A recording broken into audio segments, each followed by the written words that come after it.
Il y a des offres d'emploi à pourvoir, on en a parlé en tout début du Grand Matin Week-end du côté de Montauban. Et maintenant, on va voir comment bien répondre efficacement à une offre d'emploi. Nous sommes en compagnie d'Anna Fernandez d'Energy Coaching, coach en recherche d'emploi. Anna Fernandez, bonjour. Bonjour Philippe. Bienvenue sur Sud Radio.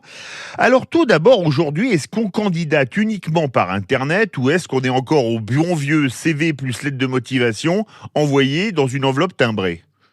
Alors, on peut le faire. C'est vrai que c'est nettement et parfois et très souvent apprécié, notamment auprès de, on va dire, de directeurs de PME, de petites structures, plus que de grands groupes qui sont filtrés. L'arrivée des courriers sont filtrés. Mais c'est vrai que c'est une très bonne idée de ne pas simplement rester au simple clic pour postuler au fameux petit bouton postuler à cette offre, mais de oser envoyer sur un papier. Alors, tout dactylographié, pas de façon manuscrite comme à l'époque, mais un CV et une lettre de motivation et surtout adressé dans ce cas-là au bon destinataire, pas simplement à direction des ressources humaines. Alors, oui au postal, mais ciblé à un destinataire précis. Alors, un des points importants, c'est de rester en veille, si je vous crois. C'est ça. C'est qu'aujourd'hui, nous avons, grâce à Internet et au site d'emploi, la possibilité de créer ce qu'on appelle, nous, des alertes emploi. C'est-à-dire que vous pouvez créer comme un filtre automatique où, quand il y aura telle fonction dans tel lieu géographique avec tel type de profil, jeune, expérimenté, par exemple, bien sûr, en tant que salarié ou en tant que consultant freelance, vous avez la possibilité donc de créer votre propre filtre et dès qu'une annonce répondra à ces différents critères que vous avez mis, vous recevrez par email une petite notification de dire « Attention, là, il y a un poste qui correspond à votre recherche. Voulez-vous y postuler ?» Vous regardez, on va lire l'offre et après, il y a toute une analyse de l'offre à faire avant de vraiment cliquer sur le petit bouton. Alors justement, on se pose la question pertinence de mon profil par rapport à l'offre, et je sais de quoi je parle, on peut complètement changer d'orientation professionnelle à 50 ans, mais uniquement par le hasard des choses, pas par un CV, une lettre de motivation ? Alors, c'est vrai que en lisant cette fameuse offre d'emploi, si on a fait une reconversion professionnelle, si on a complété son profil par des formations complémentaires, supplémentaires, il est vrai qu'il faut bien savoir lire à travers les lignes, clairement, de savoir est-ce que là, j'ai toutes les chances. Oui, l'offre me plaît, l'enseigne me plaît, le lieu géographique me plaît, le salaire est attrayant, mais est-ce que vraiment j'ai toutes les chances, en envoyant mon CV tel quel aujourd'hui et ma lettre de motivation, aurais-je toutes les chances d'être appelé. Donc c'est vrai qu'il y a une analyse très fine de ne pas perdre du temps, de dire voilà, je clique parce que tout me plaît et ça me semble moi. Mais mettez-vous à la place du recruteur qui lui cherche toujours, entre guillemets, le petit mouton à 5 pattes et de se dire voilà, lui, quelle est la différence entre cette candidature et une autre. Donc c'est vraiment d'affiner cette analyse pour répondre au mieux, sans mentir. Je ne tombe pas dans le mensonge, clairement. Oui. Mais si je vous écoute, je me dis qu'il faut adapter son CV, mais adapter son CV, c'est pas un peu mentir justement ? Non, mais sur un CV, je rappelle qu'on ne dit pas tout non plus. Il faut laisser un peu sous le pied pendant l'entretien. Donc ça, c'est un point important. Donc il faut qu'un CV qui tient toujours sur une page, je le rappelle, parfois je vois encore des CV sur 2 pages parce qu'on a 20 ans ou 25 ans d'expérience professionnelle, mais on est totalement capable de faire un CV sur une page. Il faut en garder un peu sous le pied pour l'entretien. Il faut susciter l'envie qu'on vous pose plus de questions. Donc peut-être ne pas rentrer dans tous les détails de vos expériences professionnelles, mais le mettre simplement en exergue certains points très importants ou qui vont attirer l'œil par rapport à l'offre. Sachant que nous avons tous, maintenant à 90%, un profil LinkedIn où on a plus de place qu'une page. Justement, LinkedIn, c'est un bon moyen pour trouver un emploi, parfois même sans postuler, parce qu'on va vous contacter directement, une entreprise en recherche ? Tout à fait. Si vous optimisez bien votre profil et que vous répondez à tous les champs et en mettant les mots-clés et en ayant un minimum d'activité, ce que j'entends par activité, publier des posts, répondre, commenter des posts et évidemment maintenant répondre à des offres puisque LinkedIn a mis en place aussi bien des alertes emploi qu'une procédure dite simplifiée pour candidater. Je vois une offre, j'appuie sur un bouton et en fait c'est mon profil LinkedIn, pas de CV, pas de lettre de motivation, mais c'est mon profil LinkedIn qui est soumis au recruteur. Donc s'il est très bien complété, ce qu'on appelle nous optimisé, vous aurez encore plus de chances d'être appelé. Mais alors, une dernière question. Quand on postule, il faut trouver le bon destinataire, théoriquement, non ? Alors, dans un monde idéal, oui. Moi, ce que je dis, c'est qu'il faut rentrer par la fenêtre et par la cheminée et par la porte. C'est-à-dire Et par que le clairement, soupirail. et par le soupirail quand on peut aussi. Donc clairement, vous voyez une offre sur un job board, sur un site de recrutement, vous y postulez. Vous connaissez l'enseigne est bien précisée, et bien grâce à Google et grâce à des petits outils gratuits, on peut reconstituer un email professionnel, celui du DRH et également celui de l'opérationnel. Je suis contrôleur de gestion, je vais essayer de trouver celui du directeur financier, par exemple. Je trouve les emails de ces deux personnes, eh bien je leur envoie séparément évidemment la même candidature. Si je vais sur le site institutionnel de l'entreprise et je vois également que cette offre est publiée, j'y postule également. Là, ça nous fait déjà 4 coups. Oui, Donc, c'est effectivement. 4 façons de toucher les bons destinataires et de faire repérer votre candidature. Merci beaucoup Anna Fernandez Je vous en d'Energy prie, Coaching Philippe. pour ces conseils de toute première importance lorsqu'on recherche un emploi tout de suite. C'était il y a 130 ans, il y aura 130 ans demain. Mourait le baron Haussmann. On sera en compagnie de Patrice de Montcamp, historien. Restez bien avec nous sur Sud Radio.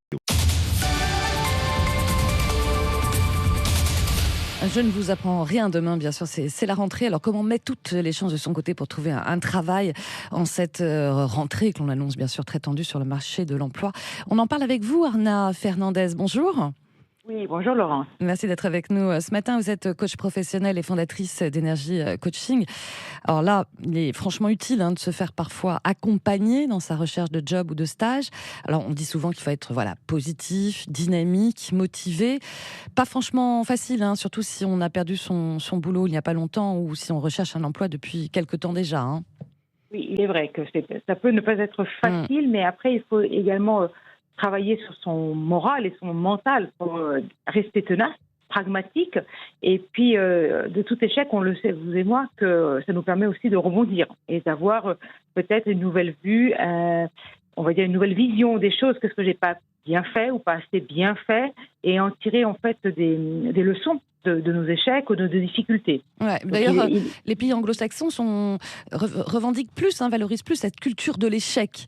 Alors qu'en France, tirer des leçons de l'échec, vrai, oui, c'est ça, tout à fait. Nous, on est plutôt, j'ai un échec, et j'y arriverai plus. C'est ça. Eux, ils sont plutôt, j'ai un échec, pourquoi j'ai eu un échec ? Et qu'est-ce que je devrais faire demain pour ne plus le rencontrer ? C'est ça. Donc, c'est un peu ce que je dis, moi, à mes clients, qu'ils soient, comme vous l'avez dit, étudiants en recherche d'un stage ou d'alternance, ou des personnes plus expérimentées ou jeunes diplômés dans leur recherche d'emploi, c'est mettons en place un plan d'action très concret, donc c'est cibler un projet professionnel, revoir ses outils, évidemment, typiquement le CV, la lettre de motivation, un profil LinkedIn, savoir, on va dire, réseauter, utiliser les réseaux d'alumni, utiliser son propre réseau professionnel, son réseau d'école également, pour pouvoir donner plus de visibilité à sa candidature et avoir plus de résultats. D'ailleurs, Anna, Fernandez, là, la période des vœux, c'est plutôt bien pour relancer ces réseaux et dire bonjour, comment ça va Voilà, c'est une très belle occasion de se remettre en mémoire auprès de notre réseau. On va dire ça comme ça. C'est-à-dire qu'au travers des vœux, de rappeler où vous en êtes dans votre recherche, vous avez peut-être suivi une formation complémentaire, la personne que vous allez être mis en contact ne le sait pas. Donc, avec l'occasion des vœux, tiens, j'ai suivi une formation complémentaire, du coup, j'ai remis à jour mon CV, du coup, je te l'envoie. Je résume, mais c'est un peu ça l'idée. C'est de se remettre en bonne mémoire des bonnes personnes. Malgré le confinement, et on est en train de se déconfiner, on l'espère tous rapidement, des salons d'emploi vont reprendre place. Ils sont en ce moment très virtuels, mais ne pas rater l'occasion de donner plus de visibilité pendant ces salons-là. C'est pas parce qu'on ne peut pas y aller physiquement que de façon virtuelle, ils ne fonctionnent pas. Ils fonctionnent très très bien. Donc, donner plus de visibilité. Relancer ses réseaux, vous avez bien revoir ses outils, réactualiser son CV. Alors forcément, là, en ce moment, il y a des secteurs totalement bouchés, on le sait très bien, en matière de restauration, entre autres. Donc, savoir repérer aussi les secteurs qui recrutent. Les secteurs qui recrutent, se poser la question d'une éventuelle reconversion. Oui. Voilà. Est-ce que j'ai des compétences totalement transposables à un autre métier, une autre fonction ? Est-ce que je dois suivre une formation ou simplement mon expérience suffirait ? Oui, c'est se repositionner, on va dire ça comme ça. C'est essayer de trouver un nouveau projet ou une nouvelle démarche pour donner plus de visibilité. Et alors, dans les métiers qui recrutent, on pourrait penser que, bien sûr, il y en a certains qui sont plus mis en avant que d'autres, mais quand on regarde les offres du marché caché, notamment sur les réseaux sociaux, je reste toujours très étonnée, et moi, mes clients me le disent, et passent des entretiens, que même sur des zones d'activité, des secteurs d'activité que l'on peut penser tendus, ils continuent à recruter parce qu'il y a eu des départs à la retraite, il y a eu peut-être des licenciements, il y a eu peut-être des départs volontaires également. Dans quel secteur, du coup? Alors, notamment, je pense pour le tourisme qui est en train de... Alors, on pourrait penser que le tourisme, parce qu'on ne va pas pouvoir voyager encore pendant un petit moment ou avec certaines limites, mais reprend des moments parce qu'ils sont déjà en train de préparer les saisons à venir. Oui. On espère tous que les vacances de... Alors, si février est un peu limite, peut-être que les vacances d'avril, de Pâques, et puis après l'été, on doit déjà préparer l'arrivée de ces nouveaux, pas simplement saisonniers, ça peut être également des postes totalement pérennes. Oui, c'est ça. De toute façon, vous le dites dans vos différentes formations, Anna Fernandez, voilà, quand on cherche aussi un travail, il faut lire attentivement toujours la description du poste. Oui. Parce que c'est vrai que ça, on lit l'oublie. directement sur les lignes et entre les lignes. C'est ça. Et puis, grâce à Google et aux réseaux sociaux, nous pourrons en savoir beaucoup plus sur le poste, sur le manager, demain votre futur responsable, ou sur la société ou le secteur d'activité. Donc c'est vraiment bien se préparer aux entretiens pour sortir du lot. On ne peut plus se permettre de venir aux entretiens comme un touriste, clairement. Ouais. Enfin, je pense que les gens ne viennent pas forcément dans un entretien d'embauche les mains dans les poches. Ça se prépare, forcément. Oui, mais parfois, certains peuvent arriver ou postuler à des postes pour des raisons, on va dire, entre nous, seulement alimentaires. Et ça va se ressentir en entretien. Si on n'a pas préparé et on vient simplement pour saisir une opportunité. Le profil peut correspondre puisqu'on vous appelle et on vous convoque à l'entretien, mais après, ils veulent des gens impliqués et engagés. Ouais, c'est pour ça qu'il c'est pas facile. Il faut se renseigner sur l'entreprise. Voilà, il y a toute une démarche qui se voit de s'être renseigné voilà, sur le futur de montrer son employeur intérêt. ou pas. Tout à fait. De montrer son intérêt et son engagement de façon, je le répète, pérenne. La grande difficulté aujourd'hui des employeurs, c'est de pouvoir embaucher et de pouvoir conserver et garder les personnes. C'est pas simplement nous, quand les candidats ont du mal à trouver, c'est que les employeurs aussi veulent fidéliser. C'est un investissement, un recrutement. Ouais.